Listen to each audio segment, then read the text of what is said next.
Assalamualaikum warahmatullahi wabarakatuh. Selamat pagi anak-anak. Bagaimana kabar kalian hari ini? Semoga keadaan kalian sehat dan baik-baik saja ya. Hari ini kita akan melanjutkan pembelajaran kemarin.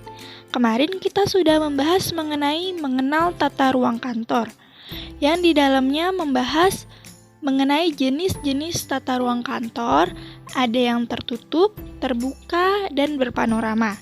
Selanjutnya, kita akan melanjutkan pembelajaran mengenai menyusun perencanaan tata ruang kantor. Di sini kita akan membahas mengenai standar-standar dalam perencanaan tata ruang kantor, mulai dari perencanaan cahaya, perencanaan udara, dan perencanaan warna. Untuk kalian tetap semangat ya, walaupun pembelajaran kita dilakukan secara daring. Semoga pandemi ini akan segera berakhir, agar kita bisa bertemu lagi tatap muka di sekolah. Selanjutnya, sebelum memulai pembelajaran, alangkah baiknya kita sama-sama berdoa terlebih dahulu. Berdoa dimulai.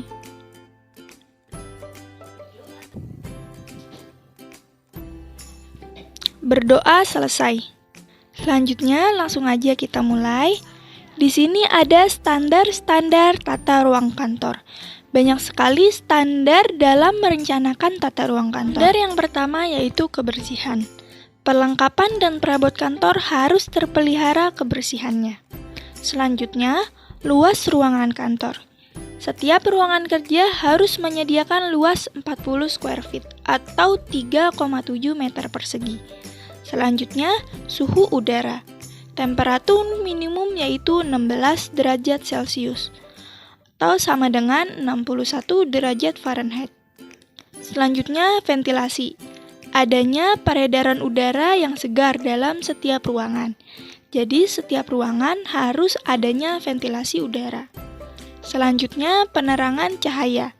Cahaya alam atau lampu yang cocok dan cukup harus diusahakan dan dirawat dengan baik.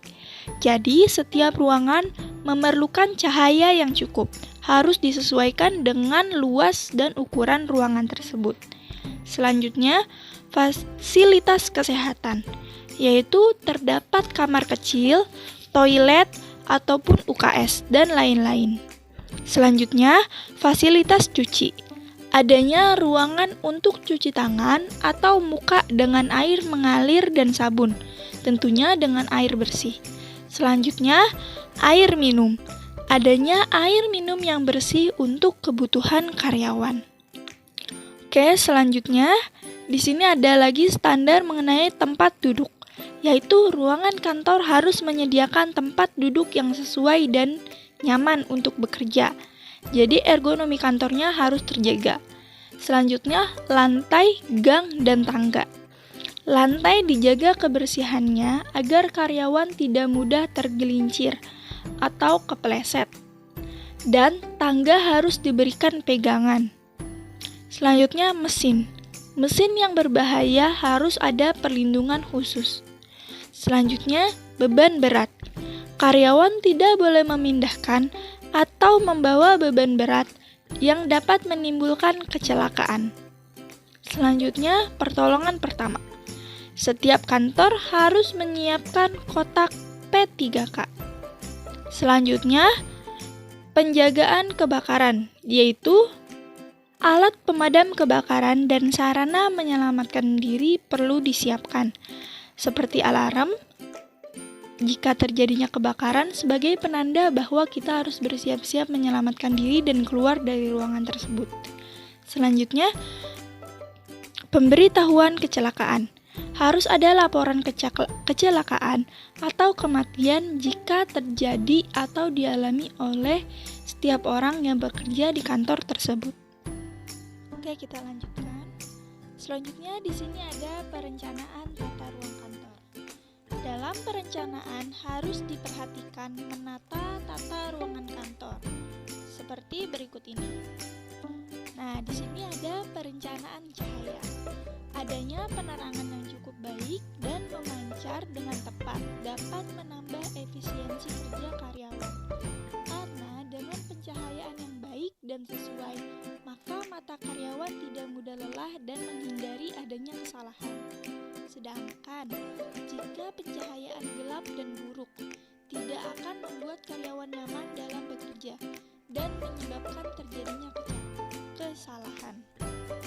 Jadi di sini perencanaan cahaya itu sangat diperlukan. Setiap ruangan memerlukan berapa banyak lampu untuk penerangan itu disesuaikan dengan ukuran atau luas ruangan tersebut. Oke, selanjutnya di sini ada beberapa penerangan cahaya, antara lain cahaya abadi, yaitu penerangan alam dari matahari. Selanjutnya, cahaya langsung, yaitu penerangan lampu-lampu. Cahaya setengah langsung biasanya dibuat penumpang lampu dengan kaca seperti pada sela-sela atap. Selanjutnya, cahaya tak langsung, yaitu sangat cocok untuk aktivitas bekerja karena tidak langsung menyorot pada mata. Selanjutnya di sini ada keuntungan penerangan cahaya. Yang pertama itu meningkatkan produktivitas kerja. Yang kedua, perbaikan kualitas pekerjaan. Yang ketiga, mengurangi terjadinya kesalahan. Yang keempat, semangat kerja meningkat. Yang kelima, ketegangan dan kelelahan akan berkurang. Yang keenam, adanya prestis lebih baik bagi perusahaan. Jadi, keuntungan penerangan cahaya ini tidak hanya menguntungkan dari pihak perusahaan, karena dari karyawannya sendiri pun mengalami keuntungan atau kelebihan dari adanya penerangan cahaya, mulai dari mengurangi terjadinya kesalahan saat karyawan sedang bekerja dan mengurangi ketegangan atau kelelahan bagi karyawan, dan mengurangi terjadinya kerusakan pada mata jika cahaya dalam setiap ruangan itu sudah cukup dan sesuai. Oke, selanjutnya di sini ada perencanaan warna. Warna merupakan faktor penting untuk memperbesar efisiensi kerja pada karyawan, karena warna mempunyai peranan penting untuk tekanan darah dan ketegangan syaraf. Beberapa warna dapat mendorong ketegangan maupun kegembiraan dalam bekerja, yang dapat mempengaruhi produktivitas kerja karyawan. Selanjutnya di sini ada warna pokok ruang kantor. Yang pertama itu ada warna merah. Warna ini menggambarkan panas dan kegembiraan dalam bekerja. Selanjutnya ada warna kuning. Warna ini menggambarkan kehangatan matahari, merangsang mata dan syaraf, dan dapat menimbulkan perasaan riang gembira. Selanjutnya, warna biru. Warna ini menggambarkan kelembutan langit dan samudera, menyejukkan, keleluasaan, dan ketentraman. Dan pengaruh warna biru dapat mengurangi ketegangan otot-otot tubuh dan tekanan darah. Jadi, dalam merencanakan tata ruang kantor, setiap warna itu memiliki maknanya masing-masing. Jadi, harus dapat bisa menyesuaikan warna mana yang cocok untuk karyawan dalam bekerja, agar meningkatnya produktivitas pekerjaan. Oke, selanjutnya di sini ada keuntungan penggunaan warna. Yang pertama, kantor menjadi tampak menyenangkan dan menarik pandangan. Yang kedua, adanya pengaruh terhadap efisiensi karyawan. Yang ketiga, mencegah kesilauan akibat cahaya yang berlebihan. Yang keempat, menimbulkan kegembiraan, kehangatan, dan kenyamanan dalam bekerja. Yang kelima, dapat mengurangi rasa tekanan dan menjadikan lebih bebas dan leluasa. Oke, kita lanjutkan. Di sini selanjutnya ada perencanaan udara. Untuk menata tata ruang kantor, perlu memperhatikan keadaan udara. Bagaimana karyawan menghirup udara yang segar, karena dengan adanya kesegaran udara, maka pikiran dan penat dalam bekerja akan berkurang. Karena jika perencanaan udara terlalu panas atau terlalu dingin, maka akan menyebabkan suasana kerja tidak nyaman dan produktivitas kerja menurun. perencanaan udara pada ruangan kantor dengan memperhatikan suhu ruangan yang menggunakan AC dan sesuai dengan luas lokasinya. Juga menjaga kebersihan ruangan agar terhindar dari bau-bau yang tidak sedap. Jadi jika merencanakan sebuah ruangan, luas ruangan itu menentukan untuk memasang beberapa AC dengan PK yang harus disesuaikan dengan luas ruangan tersebut. Dan juga setiap ruangan harus selalu terjaga kebersihannya agar tidak menimbulkan bau-bau yang tidak sedap dan mengurangi kenyamanan dalam bekerja. Oke, selanjutnya keuntungan perencanaan udara. Di sini banyak sekali keuntungan dari perencanaan udara. Yang pertama, kenyamanan kerja lebih terjamin. Yang kedua, produktivitas kerja meningkat. Yang ketiga, kualitas pekerjaan menjadi lebih baik. Yang keempat, semangat kerja meningkat.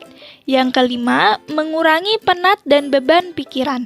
Yang keenam, kesehatan karyawan dapat terjaga dengan baik. Yang ketujuh, menampilkan kesan yang baik bagi para tamu atau relasi perusahaan tersebut. Selanjutnya, perencanaan suara. Kebisingan dan kegaduhan dapat menyebabkan tidak efisiensinya pelaksanaan pekerjaan. Karena kebisingan dapat menyebabkan terganggunya konsentrasi dalam bekerja dan terganggunya mental pikiran dan syaraf, sehingga bisa menimbulkan berbagai bentuk kesalahan dalam bekerja. Maka perencanaan suara perlu diperhatikan dalam menyusun tata ruang kantor yang baik. Contohnya, misalkan seorang karyawan dalam bekerja memerlukan konsentrasi yang tinggi.